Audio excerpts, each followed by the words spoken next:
Hello everyone, my name is Kasperanza, and in this video we are going to be talking about the sublime, which is probably one of the most important topics in monster epistemology.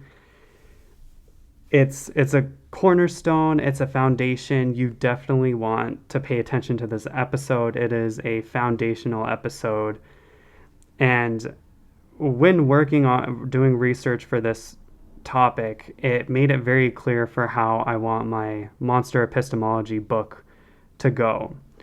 So, very important episode.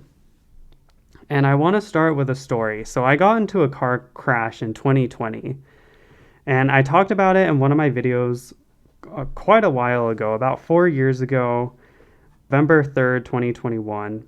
And so I have a few pictures of. So yeah, I got into a car crash in 2020. It was like 11:30 at night, and there was a dead moose in the middle of the highway. It was hit by a semi truck, but I didn't see it because I was driving so fast.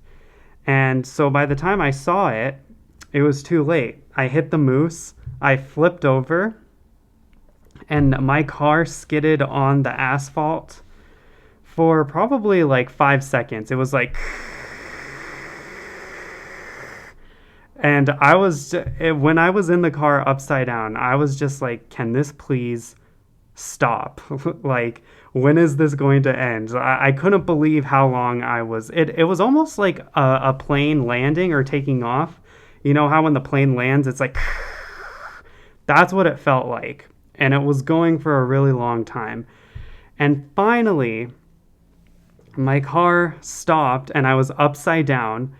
The windows were shattered. It was dusty. I couldn't breathe, or it was really hard to breathe. What was also crazy was the music was still playing. That's something that, because the music was pretty loud when I was listening to it. And so I was hanging upside down. My seatbelt was still on me. The airbags went off.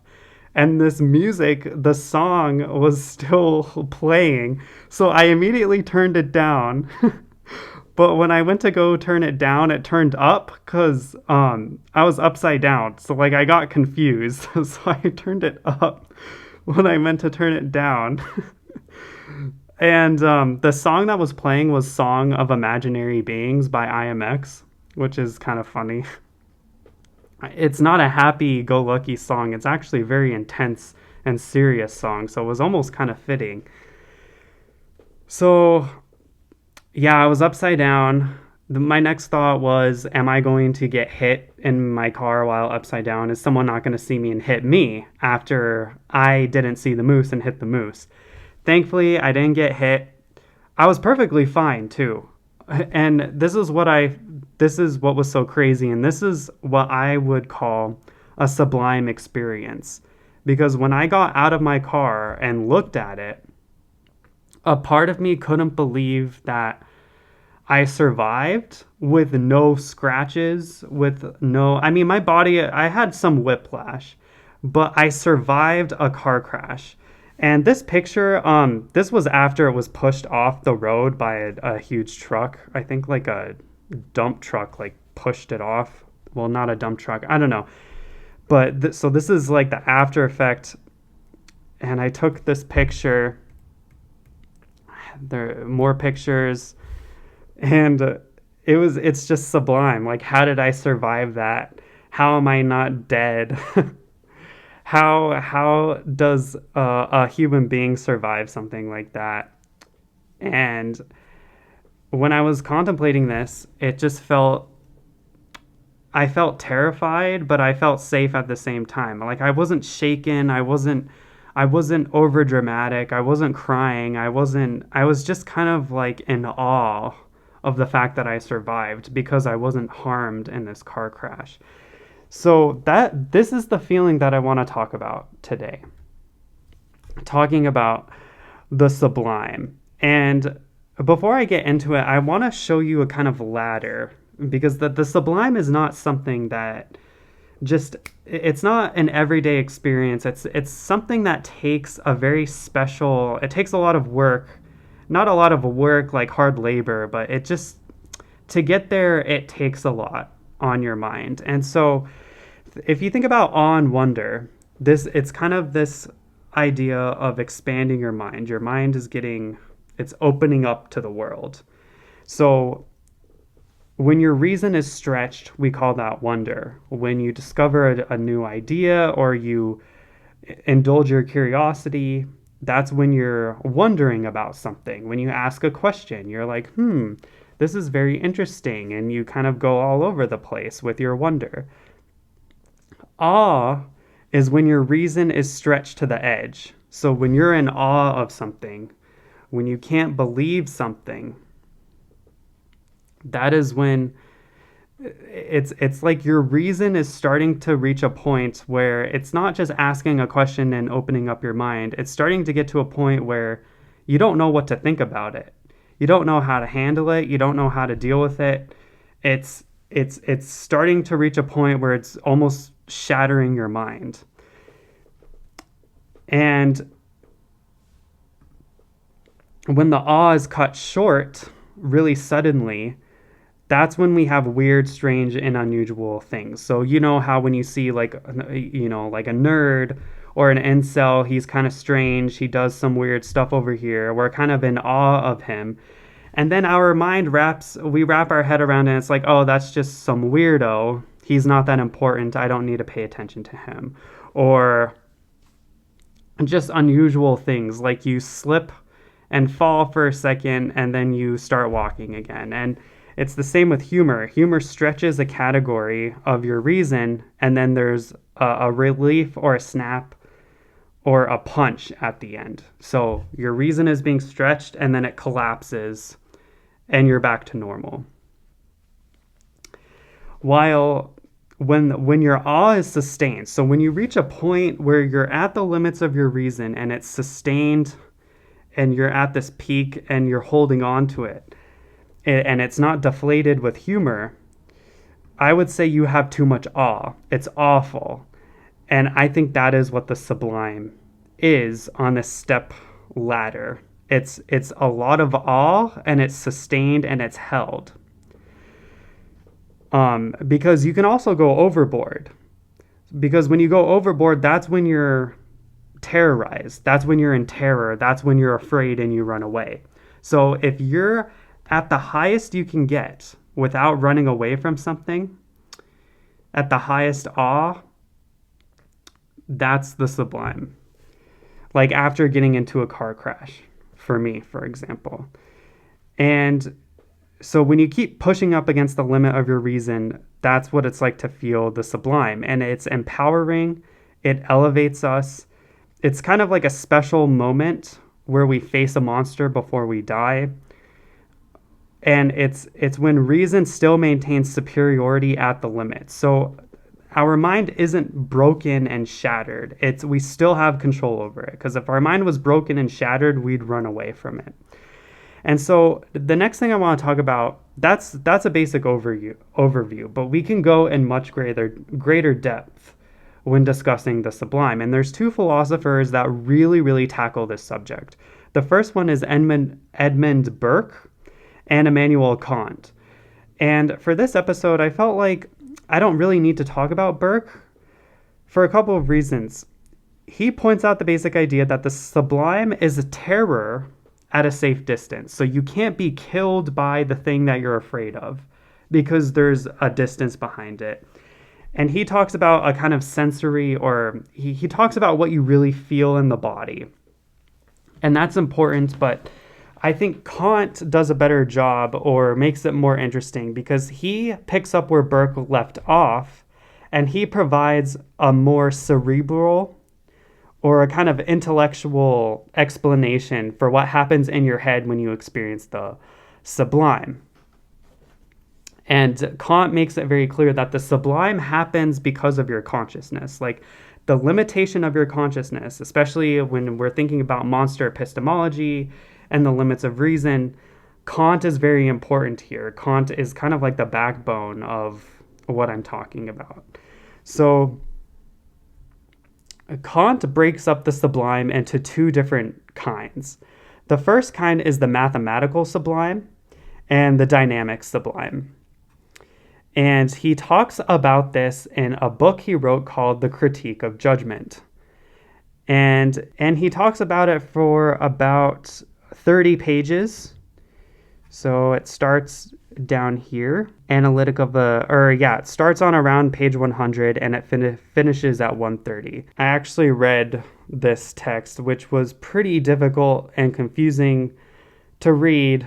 I had to struggle through it, but I pretty much understood what he was saying, especially because I got a lot of summaries and secondary texts.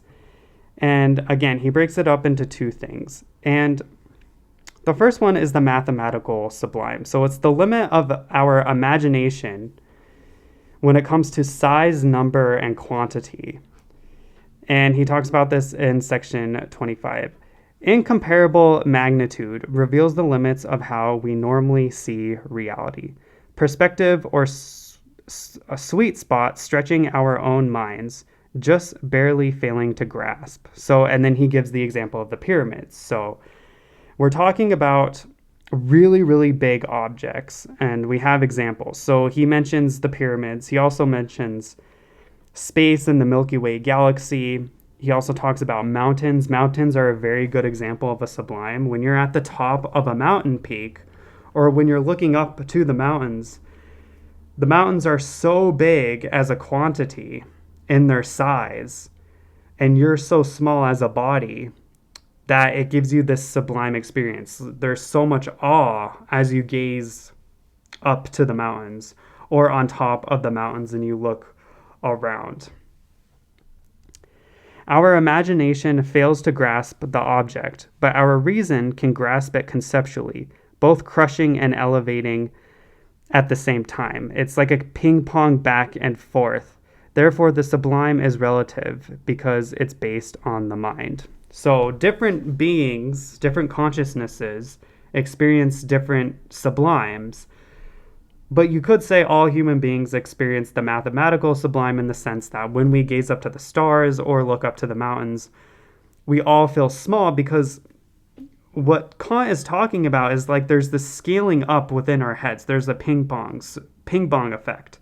So we're trying to capture with our minds, we're trying to imagine what the mountains are like, but it's not fitting what's in our head. So we try to grab it with the concept. Like we know that mountains are big and they're a part of the earth, but our imagination is failing to capture it. So there's kind of like this expansive opening up and elevation. As we look at one part of the mountain, it's not enough. So we look at another part of the mountain and it's not enough. And then we look at a bigger part of the mountain and we're kind of grasping the whole thing, but we're not really grasping it. And that's when our reason steps in and grabs it with a concept like infinity or God or just infinite bigness. So our reason still is able to understand on some level what's happening, even though it's breaking our minds. And this is why it elevates us. It's like it's bringing us higher. And again, it is a sweet spot. So if you're looking at the pyramids of Giza, you can't be super close to it because then you're just seeing a block of rock. You can't be super far away from it because then it just looks like a little triangle in the distance. A little pyramid block. But when you're just right, looking up to the pyramid, you're getting awe. So you have to be at the right place at the right time. The sublime is almost a kind of delicate placement, especially when you're dealing with vast quantities of things. And it's scaling. It has a lot to do with our sense of scale. That's really important. So then he talks about the dynamic sublime. So if mathematical sublime is how big something is or how much there is of something, dynamic is power. So it's the limit of imagination of power and force. And he gives all kinds of examples from nature, like tornadoes and storms and oceans. The ocean is, and you'll often find with sublime is that it intermixes. So the ocean is very big in quantity, but also power with the waves on the beach. Or storms. Storms are huge. They occupy all of the sky and then they strike lightning, which is a lot of power and a lot of force that overwhelms your body. But if you're at a safe distance with that sweet spot, you're in awe of it. Your reason still has a chance to catch up. And I guess another way of saying it, as you're scaling up, as you're trying to grab and capture onto this powerful thing, your reason is ultimately able to sustain you and grab control over it because you're at a safe distance. If you were really close to that storm, you'd run away because you'd be terrified. And then again, if you're really close to it, then that's terror. Okay. And this is where it starts to get really spiritual. And this is why Immanuel Kant is often seen as, he's kind of Christian in a lot of ways. He's still very Christian, even though he's arguing that you can't, like, God doesn't, he's not saying God actually exists, but he's just saying that we can't really know God. But with the sublime, it starts to really make you think that maybe God does exist in some sense. And there was this really cool quote that I found. Thus, the virtuous man fears God without being afraid of him. And this is what the sublime is. If you're not, and it's almost kind of like a critique or a criticism of normal Christians, right? If you fear God and terror, you're not really being virtuous. You're just, this is where you get the obsessive ritualism in Christianity or religion in general. This is where people start to insert what they think about God and as he's all powerful and he can hurt you and damage you. But the proper way of viewing him is to see him as like, anyway, Kant wouldn't like that I'm even talking about God, but it is interesting how it's about finding that sweet spot. And the sublime is vertical navigation. Again, you're going up because something is so large and you're not running away from it. It takes you up. It's almost like pulling you up to the heavens. While humor, as we talked about earlier, humor is kind of like this horizontal navigation. Humor is pointing out the flaws of all of the things that aren't true power. So it's horizontal. You're spreading outwards instead of going up. Humor does not have that elevating sense to it because there's not enough awe to pull you up. And so it deflates.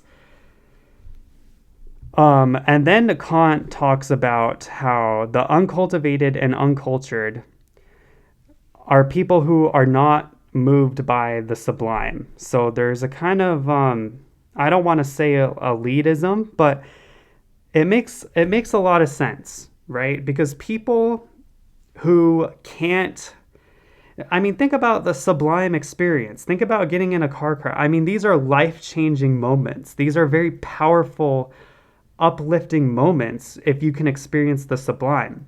But a lot of people, for some reason, can't get there for either because they're avoidant on purpose. They avoid these very powerful things.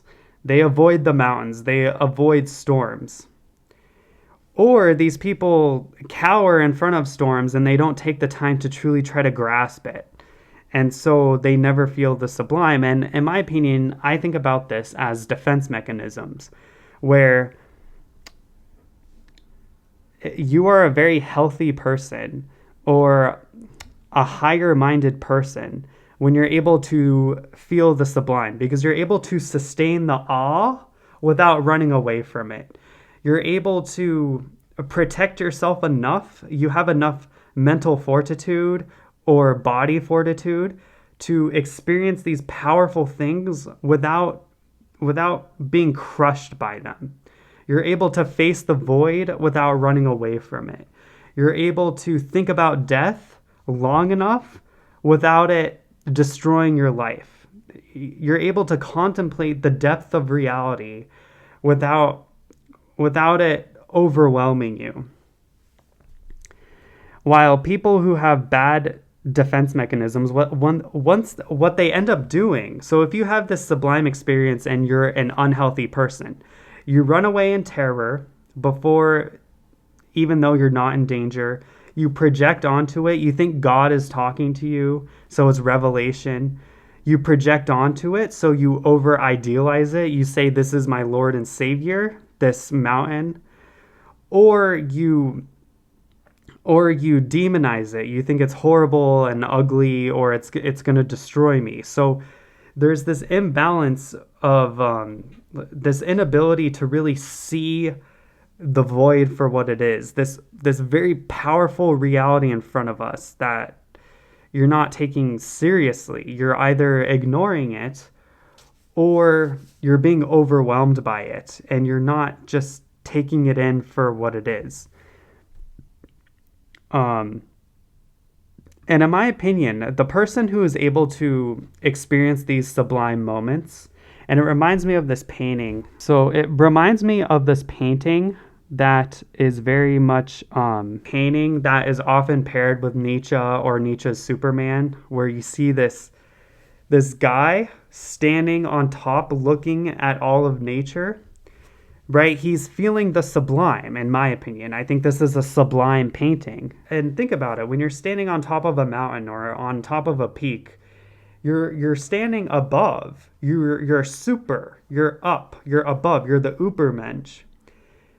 And because you're strong enough to stand up on the top and look at it without running away or just ignoring it altogether, that's what makes you the Superman. That's what I think. When I think of Nietzsche's Superman, this is my natural intuition or inclination, that this is what it means. It means to feel the sublime without running away from it. It's being able to sustain the awe, the intense awe and wonder without cowering or running away or projecting or demonizing or devolving into all of these petty or just primitive defense mechanisms. You're able to come in contact with the power of reality. You're able to sustain that contact long enough for it to elevate you and to make you super. That's what the Superman is. Okay. So, and so obviously, if you want to feel the sublime, you can't just get in car crashes every day like me. And that was just one time. I don't get into car crashes. It's horrible, and you're probably not going to survive. So the best way to experience the sublime in a consistent way that elevates you is to go on a lot of hikes, so that you can. And this is why I think in Thus Spoke Zarathustra, the philosopher in Nietzsche's book, he was in the mountains all the time. And it helps you get away from people and civilization. This is what a lot of philosophers and spiritual people realize, is that to elevate yourself, you need to feel the sublime. And how do you do that? You do that by going out into nature before mountains and storms and these very powerful forces that are beyond us. And so that leads me to all kinds of other sublimes, because even though Kant pointed out these two different kinds of sublime, there's more than that. There's 9 in total. He just pointed out 2. And so the third sublime, and I think it's really interesting that Kant didn't point out the third sublime. I think it's very interesting because I think it's more primitive and more fundamental to being human. And I call this the Predator Sublime. The Predator Sublime is the imagination and limit of survival or death. So, and the reason why Kant didn't talk about this is because it has to do with being in the food chain, about being attacked by an animal or a tiger, about getting eaten. You can't really contemplate your survival when society and civilization has protected you enough from outside predators. And this is why Kant didn't talk about it, but it's still very real and much more powerful and more fundamental, because human beings have been dealing with this. Not only with, I would say, the mathematical sublime came much later. I don't think human beings probably got that awe from gazing at the stars. They probably got that awe from and wonder, that intense awe from looking at a predator, like a tiger or a snake or an eagle in the distance. So when a tiger doesn't eat them, but they can see a tiger in the distance without getting terrorized by it, that's the predator sublime. And it's I would also say, more fundamentally, it's not so much about predators, but it's the terror of consciousness. The idea that another consciousness is something that is a threat to you. So seeing other people, just seeing other human beings, seeing other powerful animals, these are threats. These are dangers. I mean, we don't like to think about it that way, but it's true. Other human beings, like your friends or your parents, there's always that idea. Like, sometimes if you go into it, there's this idea, this person could betray me. This person could destroy me. I go to bed next to this person. I talk to this person every day. This person lives with me in my house. So just the idea of contemplating the danger that other human beings bring to you, another consciousness, just an acting, movement, living thing. There's a sublimity to that. And so the dragon is a monstrous face that combines the python, eagle, and feline into one face. So the dragon is like the ultimate predator. This is why dragons are used so much in art and culture, because dragons are able to capture the sublime of predators. And this leads me to Godzilla. And what Godzilla does is because after all, we're talking about monster epistemology here. We're talking about the epistemology of monstrous faces and how monsters connect to our understanding of knowledge. And so in our modern civilization, it's actually kind of difficult sometimes to experience mathematical and dynamic sublime, because we're shielded and contained in cities. Cities are protecting us. When we're sheltered from the forces of nature, it can be really easy to forget what it's like to be hunted by a predator, or to be lost out at sea in the ocean, or at the top of a mountain from a great height.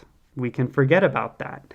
And so Godzilla in art and culture, and just about media in general, about attracting attention, Godzilla combines all of these sublimes into one. He combines the predatory sublime, because he's a lizard, right? At the end of the day, what are lizards?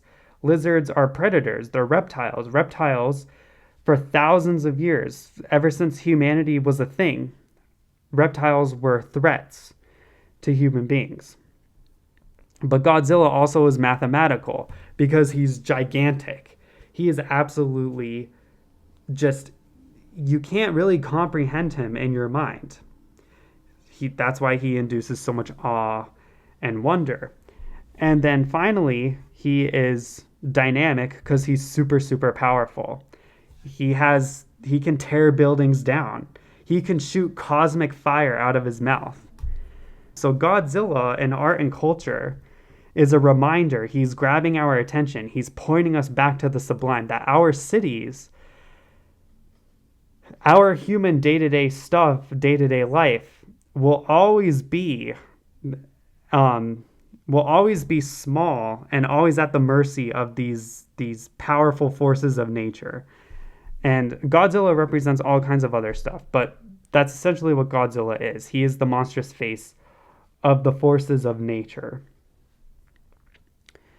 Another monster, that Frankenstein was a novel written by Mary Shelley. I've talked about this many times on my channel before, but I want to talk about two scenes in the book that really show you the differences with the sublime, because we need some more concrete examples here. So the first scene that I want to talk about is so Victor Frankenstein is like, he's the mad scientist, right? He's that archetype, he's that trope. And he gave life to the monster, the Frankenstein monster. And when the monster comes alive, it terrifies Frankenstein, who is actually the scientist. Frankenstein is the name of the scientist.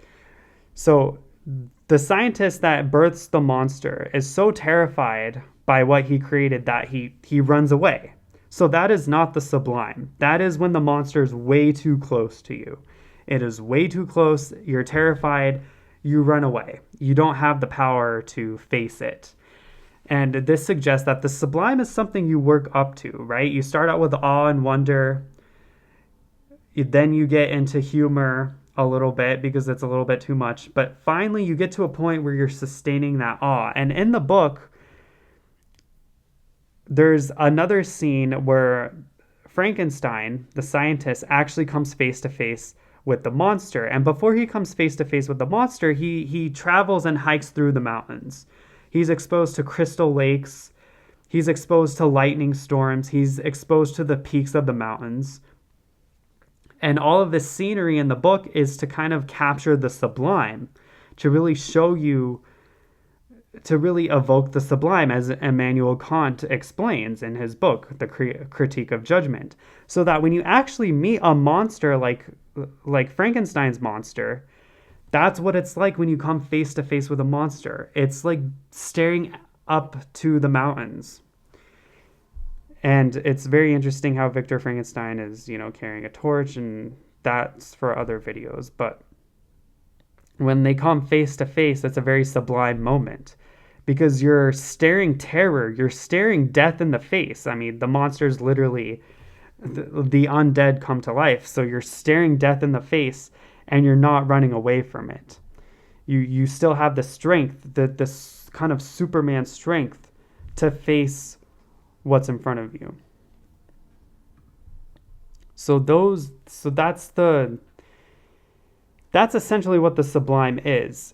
But we can go into much more depth. I mean, this is just the beginning, and this is kind of how I want to structure my book based on the different sublimes, because there's not just the mathematical sublime and the dynamic sublime and the predatory sublime.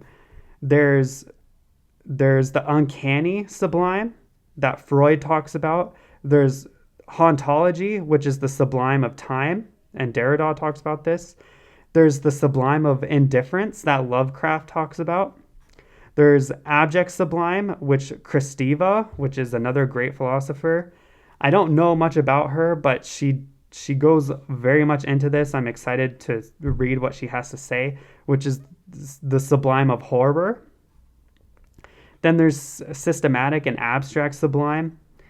And I would call this postmodern sublime. It's sublime of dealing with systems and abstractions that become too big, that they become monstrous. There's so much awe with this. And then there's moral and conventional sublime. And Marquis de Sade and his project, his philosophical project, not even a project really, but his intellectual explorations really deal a lot with the sublime of morality and what it means to be conventional.